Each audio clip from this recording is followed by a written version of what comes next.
Selamat pagi pemirsa, Lingkar Pagi edisi Kamis 19 Juni 2025 kembali hadir menemani Anda. Beragam berita aktual dari seluruh Nusantara akan hadir dalam 60 menit ke depan. Bersama saya Mia Pratiwi, berikut Lingkar Pagi selengkapnya.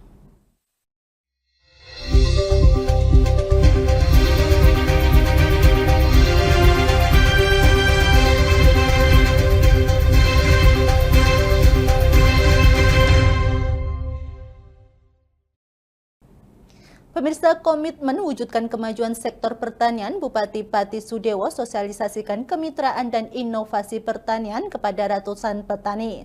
Langkah ini dilakukan untuk menguatkan peran pertanian sebagai penggerak perekonomian rakyat. UMKM nanti juga akan pertemuan di sini. Bupati Sudewo memberikan arahan langsung kepada ratusan petani dalam agenda sosialisasi kemitraan dan inovasi pertanian. Inisiatif ini merupakan bentuk komitmen untuk memajukan sektor pertanian dan perikanan di Kabupaten Pati yang dikenal dengan julukan Bumi Minatani agar menjadi penggerak utama perekonomian daerah.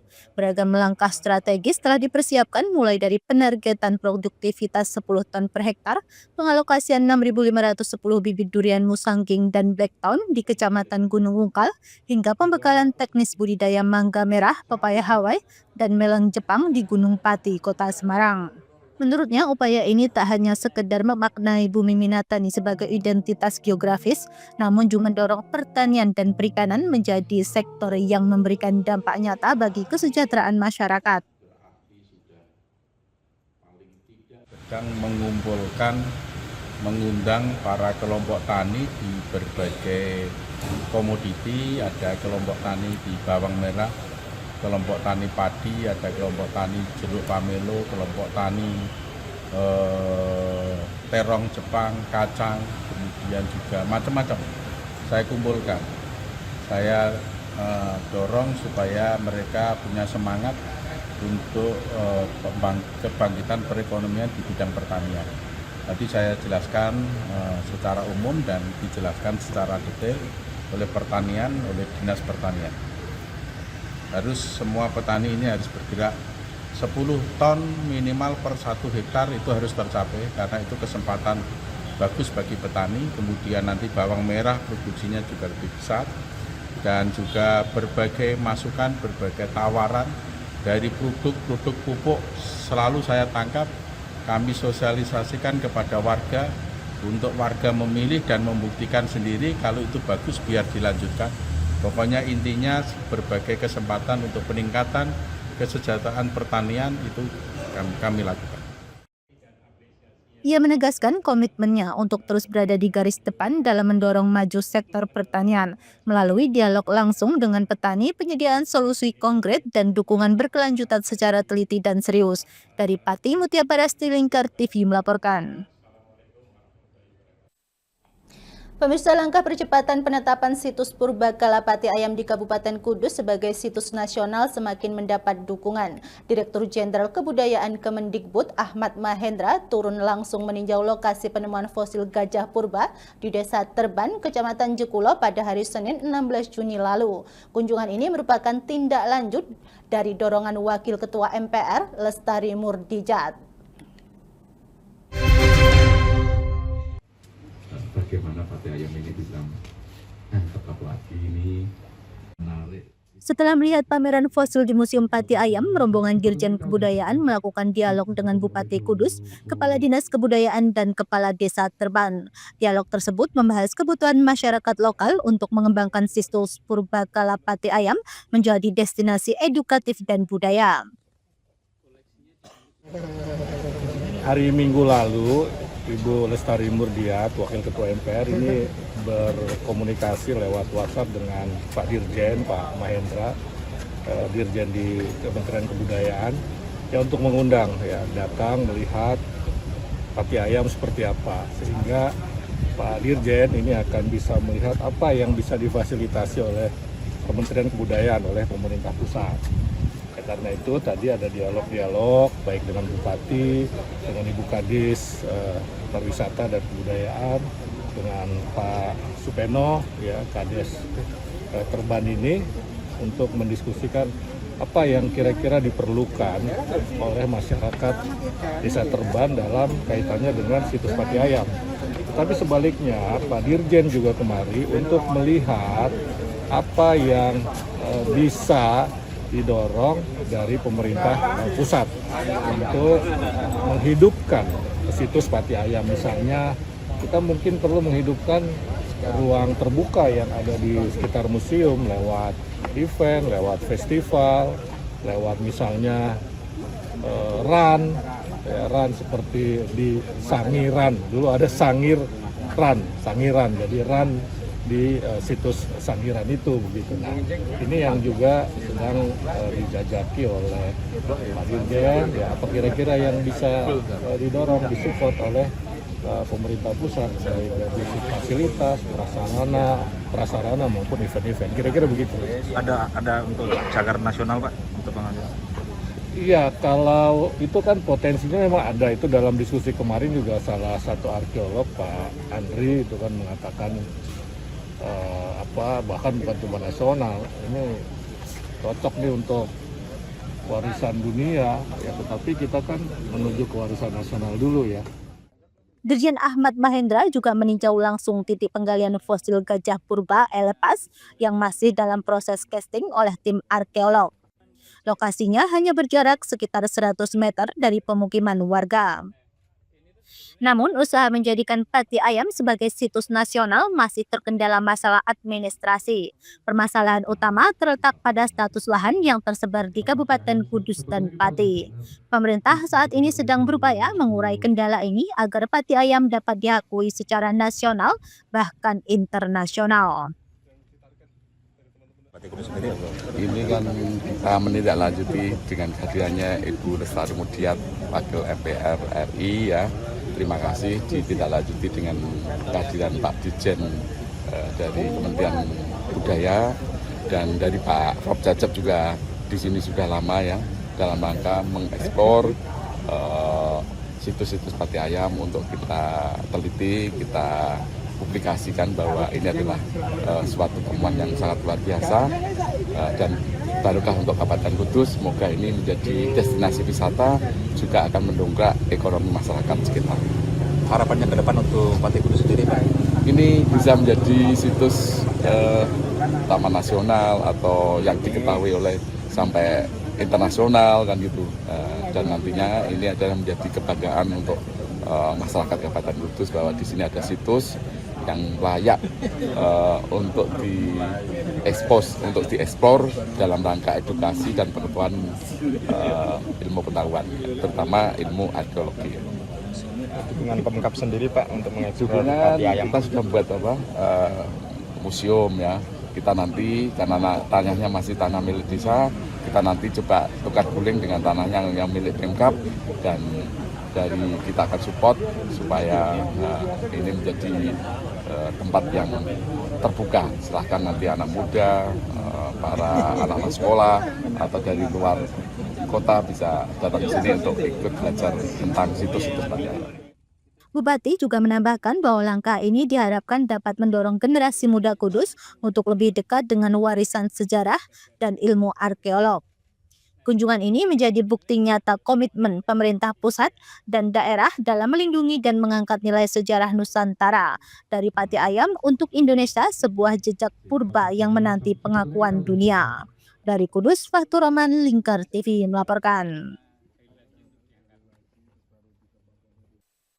Pemirsa, dalam rangka memperingati Hari Lingkungan Hidup Sedunia, PT PLN Persero dan pemerintah Kota Semarang menggelar kegiatan Zero Waste the Warrior berupa aksi bersih-bersih di Pasar Dargo.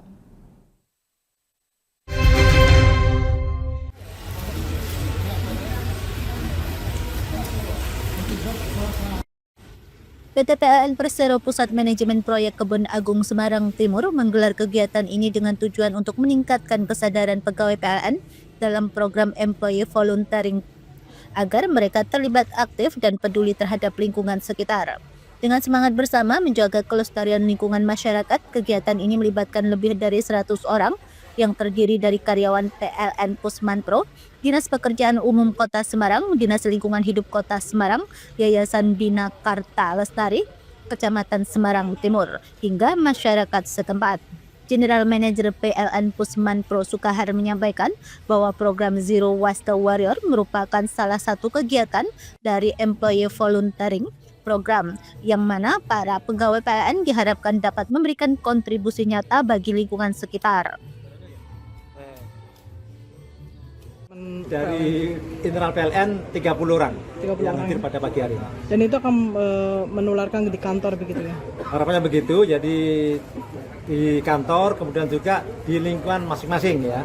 Jadi mereka tentunya kita didik ya, kita berikan masukan agar mereka aware, peduli terhadap masalah kebersihan sampah, keindahan dan juga masalah kenyamanan kerja di lingkungan masing-masing. Selain dari PLN ada yang dari lain Pak? Ini juga, jadi kami di sini bersama dengan Bintari ya, dan juga dapat dukungan dari TU, dari Dinas Lingkungan Hidup, serta dari masyarakat sekitar. Berarti total ada berapa warrior Pak? Total sekitar 100 lebih ini yang hadir pada pagi hari ini. 100 lebih itu. Tujuannya Zero Waste Warrior ini untuk apa sih Pak? Ya pertama ini sebagai dalam rangka untuk menyambut Hari Lingkungan Hidup Dunia, kemudian juga ingin mengedukasi diri sendiri, mengedukasi pegawai Pusman PLN ya, dan juga mengedukasi warga sekitar betapa pentingnya masalah kebersihan dan keindahan di lingkungan kita masing-masing. Harapannya Pak dari kegiatan ini Pak? Tentunya harapannya ya bagaimana kita semua bisa menjaga kebersihan dan keindahan ya, baik dari lingkungan sekitar maupun juga terhadap area kita yang ada saat ini. Ini berarti memilah sampah ya Pak ya? Atau semua? Ya, membersihkan juga milah-milah. Memberikan juga memilah sampah. Di area Pasar Dago aja atau ada beberapa tempat lain Pak? Sementara ini di sini. Sementara yang ini. Semarang. Dari Semarang, Sahril Muas, Lingkar TV melaporkan. Pemirsa, polemik seleksi pegawai pemerintah dengan perjanjian kerja atau P3K di Kabupaten Rembang mulai memasuki babak tindak lanjut. Bupati Rembang Harno telah menerima hasil investigasi dari Inspektorat Kabupaten dan menegaskan untuk menindak tegas pelanggaran yang ditemukan. Bisa tangguh bencana agar ke depan Pemkab bisa. Bupati Rembang Harno resmi menerima hasil audit dari Inspektorat Kabupaten terkait polemik dalam proses seleksi P3K. Dalam hasil tersebut ditemukan indikasi pelanggaran etika yang dilakukan oleh sejumlah aparatur sipil negara selama proses seleksi berlangsung. Meski tidak merinci jumlah instansi yang terlibat, Bupati Harno menegaskan akan menindaklanjuti dengan pendekatan pembinaan. Ia mengatakan bahwa semua yang salah perlu dinasehati, dididik dan dibina. Terkait sanksi nantinya akan ada yang menangani sendiri. Bupati juga menegaskan bahwa mekanisme seleksi P3K tetap mengacu pada regulasi dari Kemenpan RB. Selain itu, 7 poin rekomendasi dari Panitia Khusus DPRD Rembang turut menjadi bahan pertimbangan. Itu Pak, yang terkait investigasi dari Inspektorat P3K Pak yang disampaikan ke jenengan, hasilnya seperti apa itu Pak? Kalau P3K kan jelas aturan ceto, undang-undang sekian, nomor sekian, Menpan memberikan arahan seperti ini. Saya sudah ketemu Menpan sendiri juga, rekomendasi dari DPRD ceto, ada berapa itu rekomendasi dari DPRD? 7 Pak, 7 itu ceto. Termasuk evaluasi ya Pak ya, per tahun ya? Betul, jadi saya akan menggunakan undang-undang dari Menpan, juga mempertimbangkan dari masukan-masukan dengan teman-teman DPRD. Inspektorat kan menemukan ada ASN yang melanggar etik soal berapa dinas? Ya nanti tanya langsung kepada Inspektorat. Yang jelas semua yang salah, siji perlu dikandani, loro dididik dan dibina. Diganti apa itu? Apa sanksi Pak? Sanksi macam-macam itu nanti akan ada kita macam-macam, ada yang nangani sendiri. Mau dipindah di mana gitu? Wah kalau masa itu nanti tunggu saja. Ia menyatakan akan tetap berpegang pada peraturan yang berlaku dan mempertimbangkan semua masukan, baik dari pemerintah pusat maupun legislatif daerah.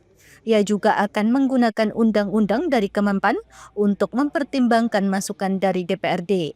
Dari Rembang, Vicky Rio, Lingkar TV melaporkan. Pemirsa, kami akan kembali usai jeda berikut ini, tetaplah bersama kami.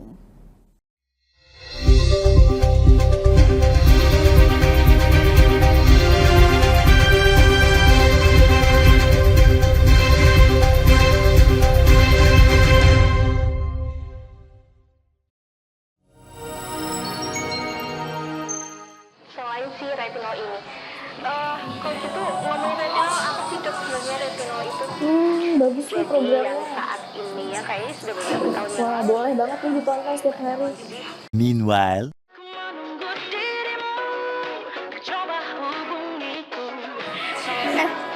Kamu lagi nonton apa sih dari tadi kok apem-apem mulu?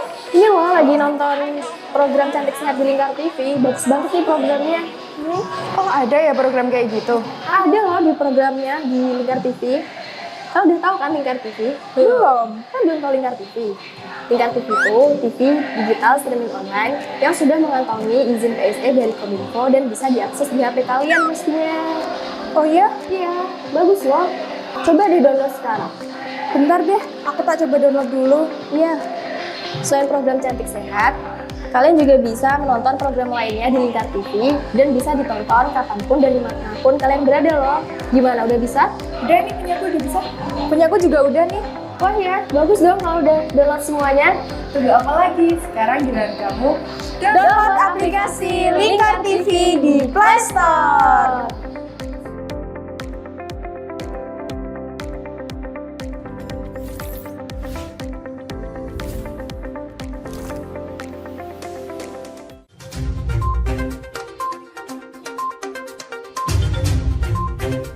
Merangkum semua peristiwa sebagai berita yang penuh fakta.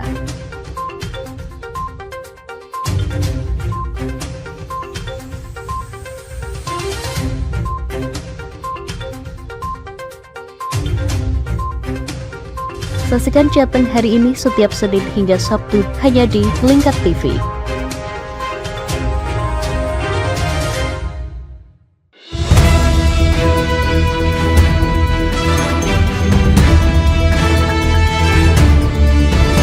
Menemani pagi Anda dengan menyajikan berita nasional dan regional yang dikupas secara akurat dan aktual untuk awali hari. Dalam Lingkar Pagi, setiap Senin hingga Sabtu jam 8 pagi hanya di Lingkar TV.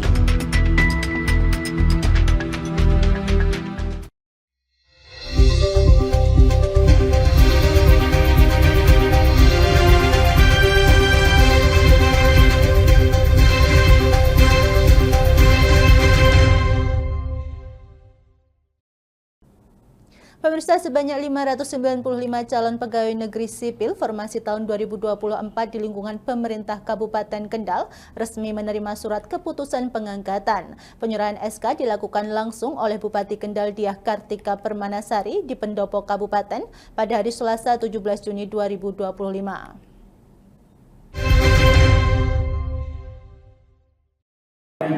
Tempat tinggal saudara.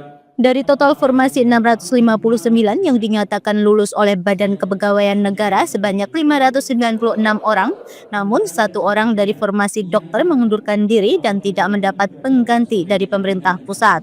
Formasi CPNS tahun ini terdiri dari 340 formasi teknis dan 255 formasi kesehatan. Para CPNS yang menerima SK akan menjalani masa percobaan selama 1 tahun dengan gaji 80%. Mereka wajib mengikuti pelatihan dasar atau LATSAR sebagai syarat untuk diangkat menjadi PNS. Selain itu, apabila selama masa CPNS terjadi pelanggaran berat ataupun disiplin sedang, maka otomatis yang bersangkutan gugur statusnya. Secara komposisi, penambahan CPNS dan rencana penambahan P3K pada Juli nanti akan mengembalikan jumlah ASN Kendal mendekati kondisi 10 tahun lalu, yakni sekitar 12.000 ASN. Ada kegiatan penyerahan keputusan pengangkatan calon pegawai negeri sipil pemerintah Kabupaten Kendal formasi tahun 2024 oleh Bupati Kendal. Formasi tahun ini berproses mulai tahun 2024 sampai tahun 2025. Total yang diserahkan hari ini ada 595 SK yang terdiri dari 340 itu teknis, untuk formasi kesehatan. CPNS ini dianggap sebagai proses percobaan selama 1 tahun dengan gaji 80%. Kemudian ketika yang bersangkutan sudah memenuhi syarat untuk diikutkan pelatihan dasar atau dikenal latsar, maka yang bersangkutan harus ikut latsar. Dalam waktu kurang lebih 1 tahun, yang bersangkutan bisa diangkat sebagai pegawai negeri sipil dengan catatan latsarnya lulus. Meski demikian, Pemkab masih mengidentifikasi ketimpangan jabatan di sejumlah organisasi perangkat daerah. Penataan ulang dan pendistribusian aparatur sipil negara akan dilakukan agar tidak ada lagi OPD yang kelebihan atau kekurangan SDM. Dari Kendal, Jawa Tengah, Wahyudi Lingkar TV melaporkan.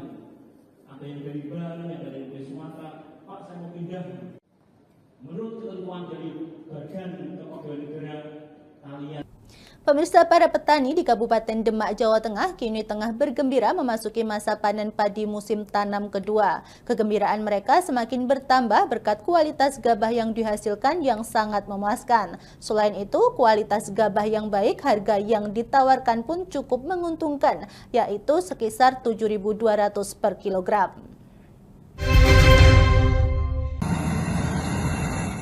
Para petani di Kabupaten Demak bagian timur meliputi wilayah Kecamatan Gajah dan sekitarnya saat ini tengah melangsungkan panen raya padi pada masa tanam kedua.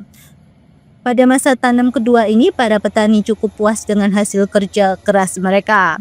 Pasalnya, kualitas gabah yang dihasilkan sangat bagus dan harga jualnya juga cukup tinggi dibandingkan dengan panen sebelumnya. Salah seorang petani di Demak, Sukadi, mengaku bersyukur atas hasilnya panen raya padi pada masa tanam kedua ini. Ia merasa gembira karena gabah yang dihasilkan dihargai dengan nilai yang cukup tinggi. Menurut Sukadi, salah satu faktor yang membuat kualitas gabah kali ini baik adalah cuaca di daerahnya yang sangat mendukung, serta ketersediaan air yang cukup. Selain itu, minimnya serangan hama yang berperan penting dalam menjaga kualitas gabah yang dihasilkan. Gabah yang dihasilkan petani saat ini dihargai Rp7.200 per kilogram. Dengan harga tersebut, Sukadi merasa sangat gembira dan bersyukur. Ia menyebutkan bahwa kerja keras yang dilakukannya selama ini membuahkan hasil yang memuaskan.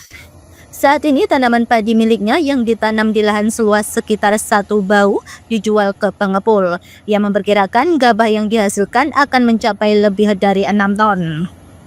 Sukadi berharap pemerintah terus memperhatikan kesejahteraan para petani dengan menjaga agar harga gabah tidak anjlok. Asalnya, petani merupakan salah satu ujung tombak dalam mewujudkan ketahanan pangan nasional. Ini sing daerah Sambung, gabahnya seperti opong ayu. Kualitasnya bagus ya, Pak? Kualitasnya bagus. Loh, 1 kantong itu loh, yang kantong putih 7375. Kalau yang kantongnya hijau itu 6568. Jadi itu berat yang kantong putih. Kalau untuk yang kemarin gimana, Mbah? Kurang ya?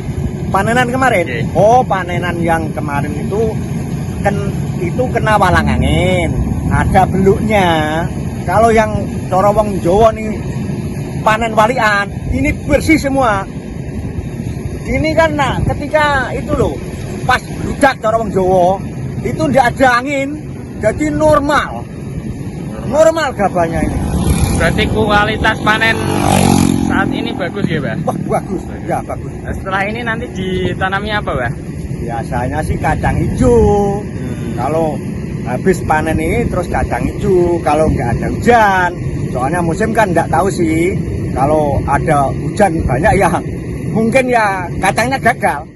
Setelah ini, para petani di Kabupaten Demak akan memulai masa tanam ketiga, yaitu palawija. Di wilayah Demak bagian timur biasanya petani menanam kacang hijau. Para petani berharap cuaca akan terus mendukung selama masa tanam ketiga, sehingga hasil panen dapat memenuhi harapan mereka. Dari Kabupaten Demak, Burhanuddin Aslam, Lingkar TV melaporkan.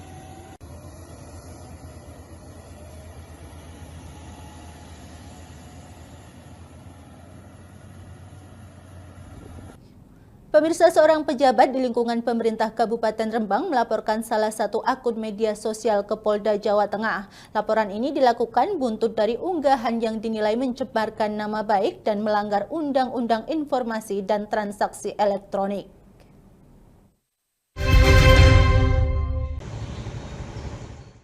Sumarni, Kepala Bidang di Badan Pendapatan Pengelolaan Keuangan dan Aset Daerah BPPKAD Rembang, melalui kuasa hukumnya Faktur Rahman resmi melaporkan satu akun Facebook yang mengunggah ilustrasi mobil dengan plat nomor bertuliskan Sumarni. Kuasa hukum korban menyebut unggahan tersebut secara langsung mengarah pada identitas kliennya yang berpotensi menimbulkan persepsi negatif di masyarakat. Faktur Rahman menegaskan bahwa unggahan tersebut berisi nama yang secara tidak langsung mengarah kepada kliennya. Sementara itu, dia juga telah melaporkan kasus ini ke Direktorat Cyber Polda Jawa Tengah pada Jumat lalu. Faktur menjelaskan laporan ini disampaikan kepada Polda Jateng karena penanganan kasus cyber berada di tingkat provinsi. Pihaknya juga membantah rumor yang berkembang di media sosial dan menegaskan isu tersebut tidak mendasar. Ia juga menghimbau masyarakat untuk tidak menyebarkan informasi yang belum tentu benar, apalagi jika berpotensi mencemarkan nama baik seseorang. Nama seorang pejabat. Ya, terkait dengan itu, maka klien kami merasa dirugikan dan dicemarkan nama baiknya melalui media sosial. Ya, kami mengupayakan bahwa peristiwa ini kami anggap adalah merupakan penyebaran hoax ya, yang diatur di dalam Undang-Undang IT nomor 1 tahun 2024 atas perubahan Undang-Undang nomor 9 tahun 2016 atas ancaman pasal yang mau saya terapkan nanti kami, karena ini bukan penyebaran berita hoax, maka itu diatur di dalam pasal 28 yang ancamannya 6 tahun penjara, sehingga saya pada hari ini menyampaikan bahwa satu, itu adalah berita hoax ya, yang dimuat di medsos. Yang kedua, kami menempuh jalur hukum dan pada tanggal kemarin hari Jumat tanggal berapa itu ya, tanggal Jumat saya sudah melaporkan tanggal 13. Saya melaporkan secara resmi akun itu ke Direktorat Reserse Cyber Polda Jawa Tengah. Jadi saya ingin kasus ini harus diselesaikan melalui jalur hukum. Fatkur menambahkan bahwa jika ada fakta yang lebih jelas, pihak yang bersangkutan dipersilakan untuk melapor secara resmi kepada Sekda atau BKD. Dari Rembang, Fikirio, Lingkar TV melaporkan.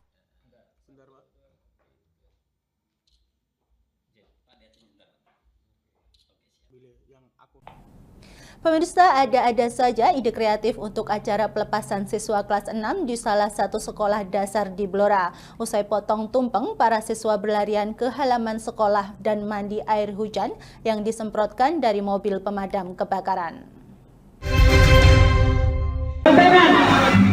Meski dikemas secara sederhana, namun pelepasan siswa kelas 6 SD Negeri 2 Randu Blatung cukup meriah dan unik. Tidak ada acara mewah yang digelar, namun mereka memilih untuk berbasah-basahan mandi air hujan yang disemprotkan dari mobil pemadam kebakaran. Sendau gurau dan canda tawa mereka menunjukkan kegembiraan dan kebahagiaan dalam acara pelepasan tersebut. Mandi air hujan menjadi kenangan yang tak terlupakan bagi para siswa. Koordinator petugas Damkar Randu Blatung mengatakan, sebelum menyemprotkan air, mereka terlebih dahulu diberikan edukasi tentang cara memadamkan api saat terjadi kebakaran. Meminta edukasi atau pengenalan damkar di SD Randu Blatung, dan bertepatan dengan hari ini ada pelepasan siswa kelas 6. Jadi kami setelah melakukan edukasi, kami melakukan penyemprotan untuk acara perpisahan SDN 2 Randu Blatung. Ini di bawah airnya berapa liter, Pak? Untuk mobil damkar yang kami bawa berisi 4.000 liter. Untuk yang supply kami ada 5.000 liter. Sementara itu, Kepala SDN 2 Randu Blatung, Lukito, menjelaskan bahwa mandi air hujan ini sebenarnya bertujuan untuk memberikan tambahan pengetahuan serta edukasi kepada para siswa tentang bahaya dan manfaat air, agar mereka lebih bijak dan berhati-hati saat bermain air. Silakan kegiatan untuk hari ini SD Negeri 2 Randu Blatung mengadakan lepas kelas 6, terutama kelas 6 yang tahun ajaran 2025. Yang pertama tadi pagi diadakan yaitu tasakuran, yaitu dengan makan tumpeng bersama dengan anak-anak, dengan guru-guru. Kemudian dilanjutkan yaitu mandi bersama, kelas 6 dilanjutkan dengan kelas bawahnya. Dibantu maksud agar anak-anak biar tahu bahwa air itu bermanfaat sekali dan air itu pun juga berbahaya sekali. Itulah yang perlu disampaikan untuk motivasi anak-anak biar tidak bermain di sungai, di Bengawan dan sebagainya. Terima kasih. Hari ini harapannya seperti apa? Pengen lagi ya. Oke, terima kasih ya. Dari Kabupaten Blora, Hanafi, Lingkar TV melaporkan.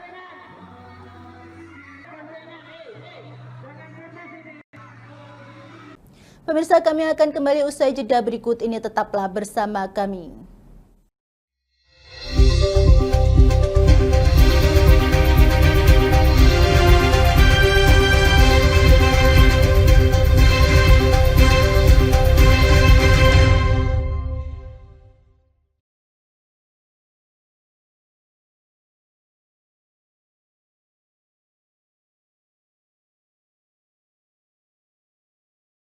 Programnya saat ini ya kayaknya sudah beberapa tahun yang wah, boleh banget nih ditonton setiap hari.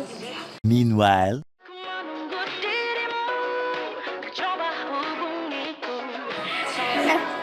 Kamu lagi nonton apa sih dari tadi kok apem mulu? Ini loh lagi nonton program Cantik Sehat di Lingkar TV. Bagus banget nih programnya. Oh ada ya program kayak gitu? Ada loh di programnya di Lingkar TV. Kau udah tahu kan Lingkar TV? Belum. Kan belum tahu Lingkar TV. Lingkar TV itu TV digital streaming online yang sudah mengantongi izin PSE dari Kominfo dan bisa diakses di HP kalian mestinya. Oh iya? Iya, bagus loh. Coba di-download sekarang. Bentar deh, aku tak coba download dulu. Iya. Selain program Cantik Sehat, kalian juga bisa menonton program lainnya di Lingkar TV dan bisa ditonton kapanpun dan dimanapun kalian berada loh. Gimana, udah bisa? Udah nih, punyaku udah bisa. Punyaku juga udah nih.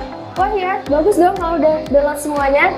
Tunggu apa lagi? Sekarang giliran kamu download aplikasi Lingkar TV di Play Store.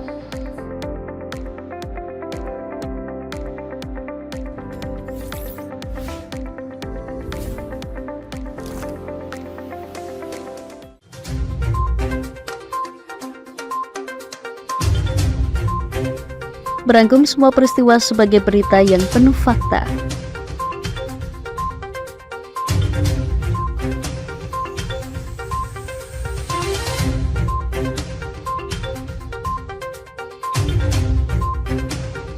Saksikan Jateng hari ini setiap Senin hingga Sabtu hanya di Lingkar TV.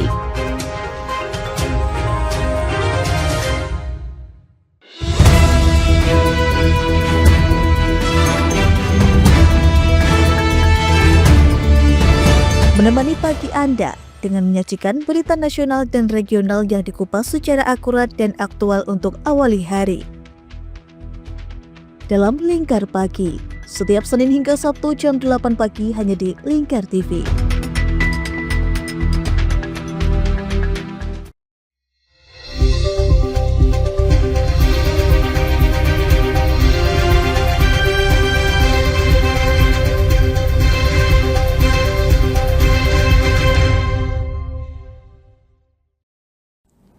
Pemirsa, Dinas Kesehatan Kota Semarang mewaspadai merebaknya kembali COVID-19. Menyusul peningkatan kasus di beberapa negara di Asia, masyarakat dihimbau untuk tidak panik dan tetap menjalankan pola hidup bersih dan sehat guna meningkatkan daya tahan tubuh.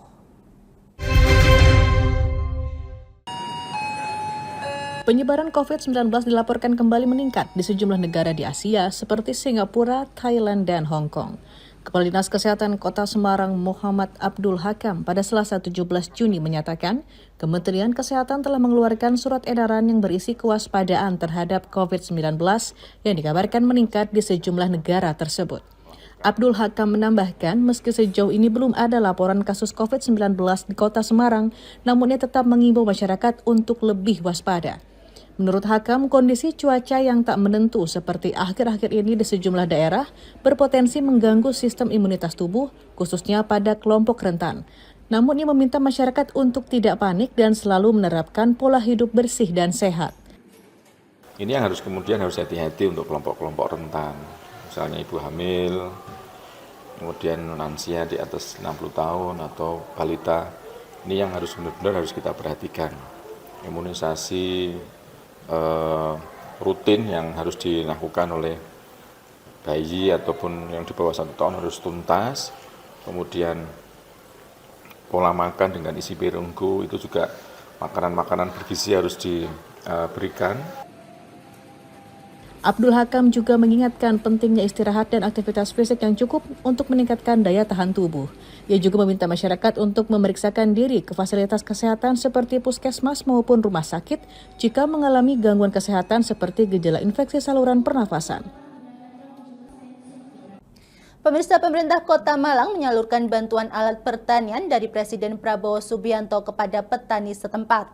Bantuan ini bertujuan untuk mendukung ketahanan pangan dan menjaga produktivitas sektor pertanian di tengah pembangunan kota.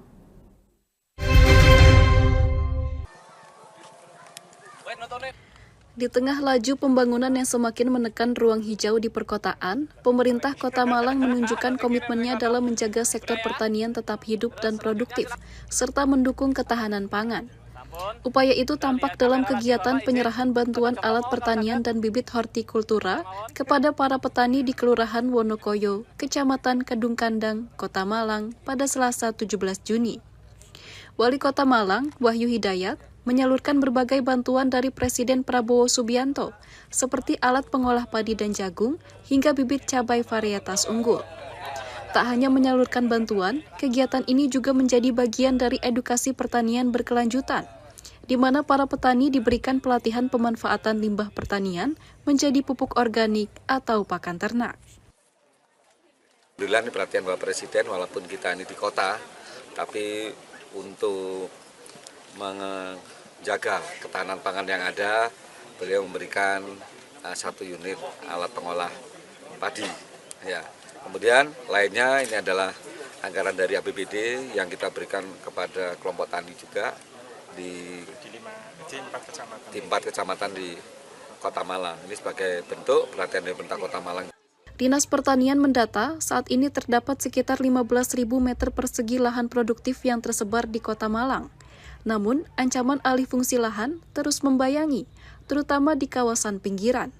Menjawab hal itu, Pemkot Malang juga berencana memperkuat regulasi, termasuk zonasi pertanian dan insentif bagi pemilik lahan agraris, hingga pembentukan koperasi merah putih yang akan menyerap hasil panen petani dengan harga layak. Regenerasi petani juga menjadi perhatian. Pemkot Malang mendorong keterlibatan generasi muda melalui pertanian modern berbasis teknologi dan digitalisasi pasar.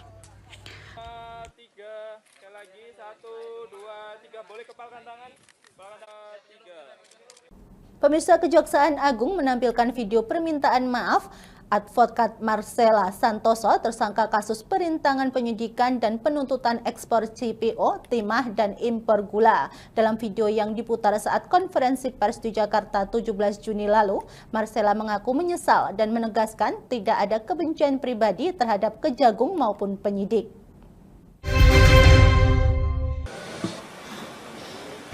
Kejaksaan Agung menampilkan video permintaan maaf Advokat Marcella Santoso, tersangka kasus perintangan penyidikan dan penuntutan kasus ekspor crude palm oil, CPO, timah, dan kasus importasi gula atas sejumlah konten negatif yang ditujukan kepada institusi Kejagung maupun pribadi para penyidik, serta narasi negatif pemerintahan. Video berdurasi kurang lebih 3 menit itu ditayangkan saat konferensi pers di Gedung Bundar Kejagung, Jakarta, Selasa 17 Juni. Dari hati saya yang paling dalam terkait dengan perkara pasal 21, kasus timah, kasus CPO, dan kasus gula, bahwa saya menyadari di dalam proses penanganan perkara ini terdapat postingan yang sebenarnya sama sekali tidak terkait dengan perkara yang ditangani, antara lain terkait dengan isu kehidupan pribadi Bapak Jaksa Agung, isu Bapak Jampitsus, isu Bapak Dirdik, dan bahkan terdapat juga isu pemerintahan Bapak Presiden Prabowo seperti petisi RUU TNI dan juga Indonesia Gelap. Bahwa saya sangat menyesali dan sangat menyadari bahwa apapun dan bagaimanapun ceritanya, baik itu kelalaian saya, apapun saya sebagai manusia, saya hanya bisa meminta maaf. Dan saya mendoakan bahwa rasa sakit, rasa ketidaknyamanan yang dialami oleh pihak-pihak terkait dan terdampak akan dipulihkan oleh Tuhan dan akan dibalas dengan berkat dan berkah yang selalu berkelimpahan dan melindungi perjalanan karir Bapak-Bapak ke depan dan perjalanan pemerintahan Indonesia yang sangat saya cintai ini. Dalam video itu, Marcella meminta maaf dan mengaku tidak memeriksa semua kasus yang dibuat tim atas arahannya, serta menyesali tindakannya. Ia pun menyatakan tidak ada kebencian secara pribadi terhadap Kejagung dan memuji kinerja institusi penegak hukum tersebut. Terkait konten-konten negatif yang ditujukan kepada institusi Kejaksaan Agung Republik Indonesia, terhadap Jaksa Agung, terhadap Jampitsus, terhadap Direktur Penyidikan, bahkan terhadap institusi lain yang telah disebut tadi adalah tidak benar. Ya, ini klarifikasi secara nyata dan tidak ada unsur paksaan atas kemauannya sendiri, sehingga masyarakat kami harap menjadi paham, menjadi semakin tahu bahwa yang selama ini dibangun narasi adalah tidak benar. Abdul Qohar menegaskan, konten-konten negatif yang ditujukan kepada Kejaksaan Agung, Jaksa Agung, Jampitsus, dan Direktur Penyidikan adalah tidak benar.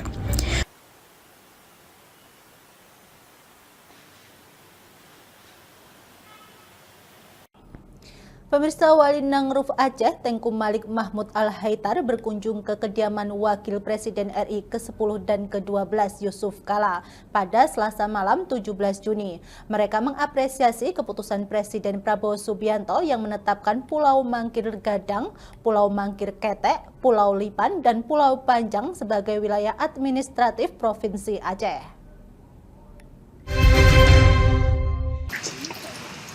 Wali Nangruf Aceh Tengku Malik Mahmud Al-Haitar menyambangi kediaman Wakil Presiden ke-10 dan ke-12 Yusuf Kala usai keputusan sengketa 4 pulau yang telah ditetapkan menjadi milik Aceh. Dalam konferensi pers yang digelar di Jalan Brawijaya nomor 6 Jakarta Selatan Selasa malam 17 Juni, Wali Nangruf Aceh menyampaikan rasa syukur dan mengapresiasi keputusan pemerintah pusat, khususnya Presiden Prabowo Subianto, yang telah membuat masyarakat Aceh senang dan tenang. Dalam kesempatan yang sama, Yusuf Kala menyebut masalah sengketa 4 pulau yang sebelumnya sempat dialihkan ke Sumatera Utara menjadi pembelajaran bagi pemerintah pusat agar tidak gegabah dalam mengambil keputusan serta tak terulang kembali di kemudian hari. Jangan kita menggaruk lagi lukanya lama, itu masalahnya kan itu. Dan kalau terjadi itu supaya sekali kita akan selesaikan karena mati efek. Macam tadi saya bilang, ini akan jadi peperangan suku antara Sumatera Utara dan Aceh. Nah ini kan akan pecah belah Indonesia ini kan. Sedangkan apa yang harus dilakukan adalah untuk menyatukan kita. Apabila ingin mengambil keputusan, kita harus membaca betul undang-undang Aceh, umpamanya undang-undang Aceh, MOU Helsinki, karena situ jelas. Apabila ingin mengambil pemerintah ingin membuat keputusan atau apa tentang yang berhubungan dengan Aceh, harus dengan sepengetahuan dan konsultasi dan persetujuan daripada pemerintah Aceh. Sebelumnya di hari yang sama, Presiden Prabowo Subianto resmi memutuskan Pulau Panjang, Pulau Lipan, Pulau Mangkir Gadang, dan Pulau Mangkir Ketek masuk ke dalam wilayah administrasi Provinsi Aceh. Keputusan itu berdasarkan dokumen kesepakatan batas wilayah antara Aceh dan Sumut yang tertuang dalam Keputusan Menteri Dalam Negeri Kepmendagri nomor 111 tahun 1992 yang ditandatangani pada 24 November 1992 serta Peta Topografi TNI AD tahun 1978.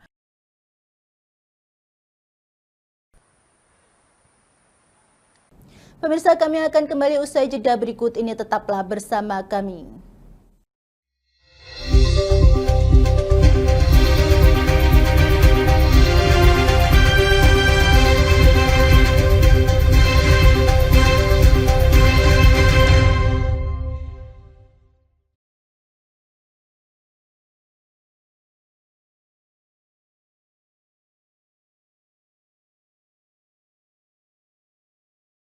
sih programnya? Saat ini ya kayaknya sudah beberapa tahun yang Wah, boleh banget nih ditonton setiap hari.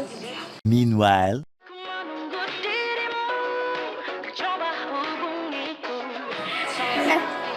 Kamu lagi nonton apa sih dari tadi kok apem-apem mulu? Ini loh lagi nonton program Cantik Sehat di Lingkar TV. Bagus banget nih programnya. Oh ada ya program kayak gitu? Ada loh di programnya di Lingkar TV. Kamu udah tahu kan Lingkar TV? Belum. Kan belum tahu Lingkar TV. Lingkar TV itu TV digital streaming online yang sudah mengantongi izin PSE dari Kominfo dan bisa diakses di HP kalian mestinya. Oh iya? Iya, bagus loh. Coba di-download sekarang. Bentar deh, aku tak coba download dulu. Iya. Selain program Cantik Sehat, kalian juga bisa menonton program lainnya di Lingkar TV dan bisa ditonton kapanpun dan dimanapun kalian berada loh. Gimana, udah bisa? Udah nih, punyaku udah bisa. Punyaku juga udah nih. Wah ya, bagus dong kalau udah download semuanya. Tunggu apa lagi? Sekarang giliran kamu download aplikasi Lingkar TV di Play Store.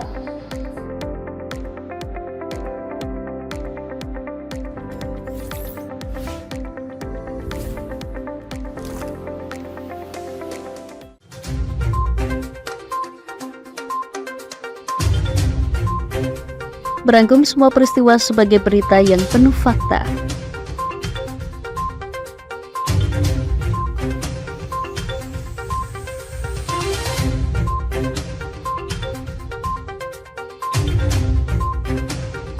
Saksikan Jateng hari ini setiap Senin hingga Sabtu hanya di Lingkar TV.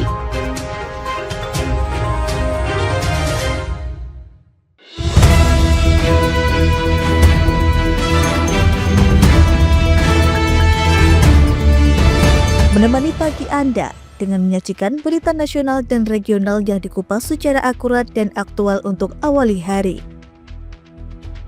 Dalam Lingkar Pagi, setiap Senin hingga Sabtu jam 8 pagi hanya di Lingkar TV.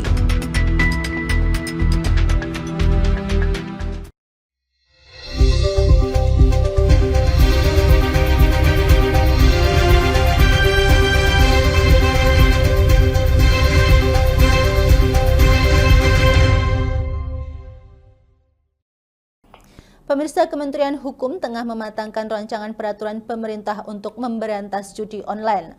Menteri Hukum Supratman Andi Aktas menyatakan peraturan pemerintah tersebut akan menekankan upaya pencegahan dan penindakan yang lebih maksimal terhadap praktik judi daring.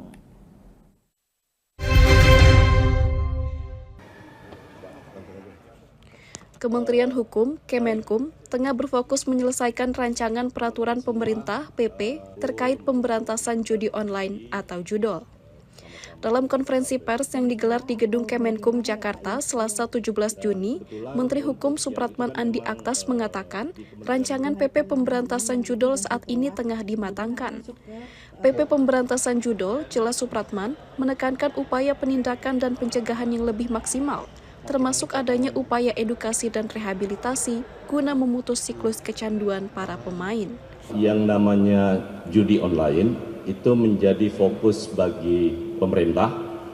Presiden Prabowo Subianto juga sudah menekankan untuk melakukan upaya-upaya dalam rangka melakukan pencegahan terkait dengan judol, ya, karena dampaknya begitu besar. Nah, karena itu saat ini masih saya lagi menunggu laporan dari Direktorat Jenderal Perundang-undangan terkait dengan materi muatan yang saat ini sementara dimatangkan di antara seluruh kementerian. Menkum Supratman menyebut pada pekan depan pihaknya kembali membahas rancangan PP pemberantasan judol bersama kementerian terkait, sehingga diharapkan dalam waktu dekat peraturan tersebut bisa diselesaikan.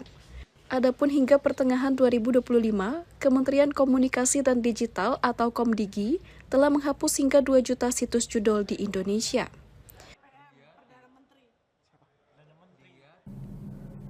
Pemirsa, Kapolda Jawa Barat Irjen Pol Rudi Setiawan meresmikan pos Gadok Hugeng di Kecamatan Ciawi, Kabupaten Bogor. Pos modern ini diharapkan menjadi simbol keteladanan dan integritas polisi dalam memberikan pelayanan khususnya di jalur wisata puncak.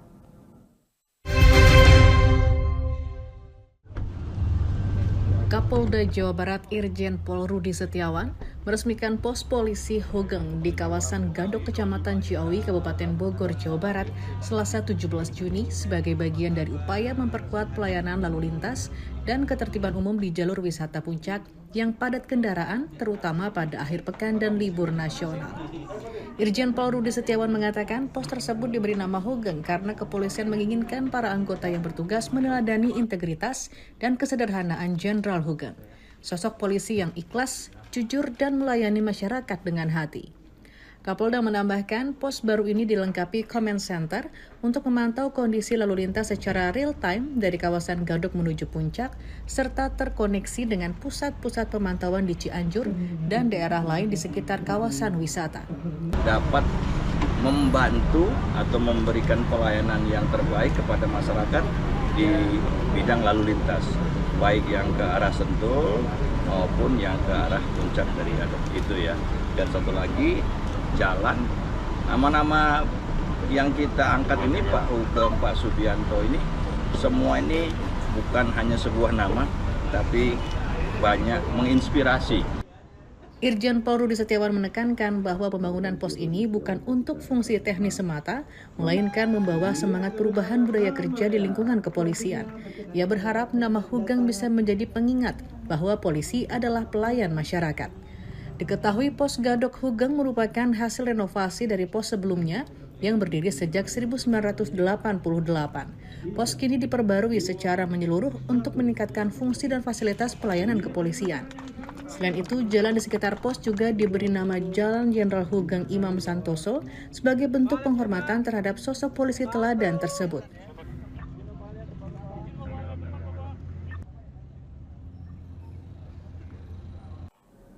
Pemirsa, Kejaksaan Negeri Batam menetapkan warga negara Singapura yang juga manajer PT Sintek Indonesia sebagai tersangka kasus dugaan korupsi dan penyalahgunaan sarana prasarana umum senilai 4,8 miliar. Kepala Kejari Batam, Ketut Kasna Dedi mengungkapkan tersangka berinisial PTP diduga melakukan tindak pidana tersebut.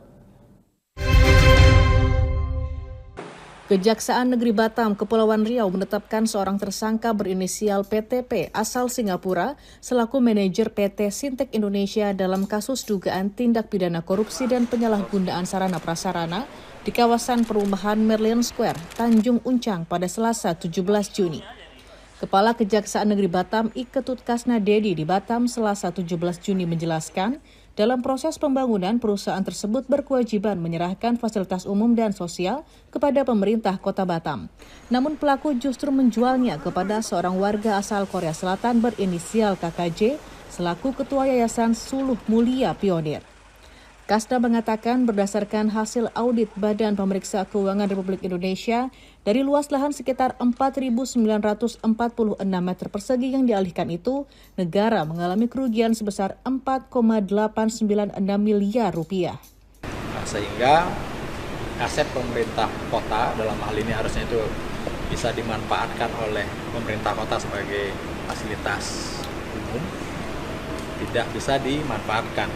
Atas kejadian tersebut, pemerintah Kota Batam mengalami potensi kerugian atau kehilangan aset senilai 4.896.540.000 rupiah. Kasna juga mengungkapkan nilai transaksi yang berhasil diraup oleh tersangka mencapai 494 juta rupiah. Dalam perkara tersebut, tersangka PTP dijerat dengan pasal 2 dan atau pasal 3 Undang-Undang Nomor 31 Tahun 1999 tentang pemberantasan tindak pidana korupsi dengan ancaman minimal 4 tahun dan maksimal 20 tahun penjara.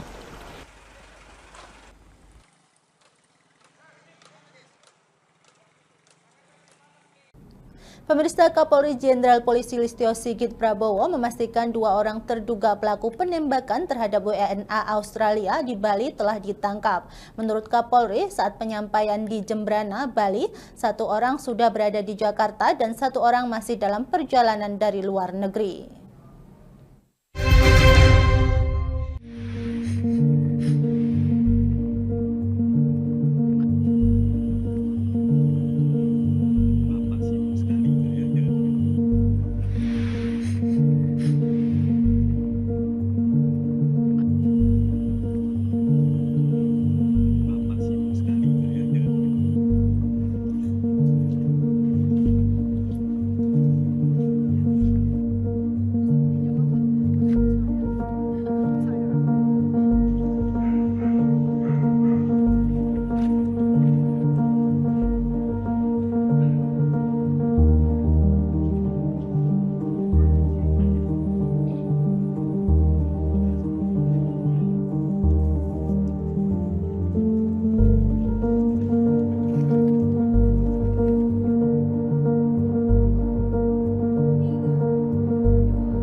saat ini sudah diamankan.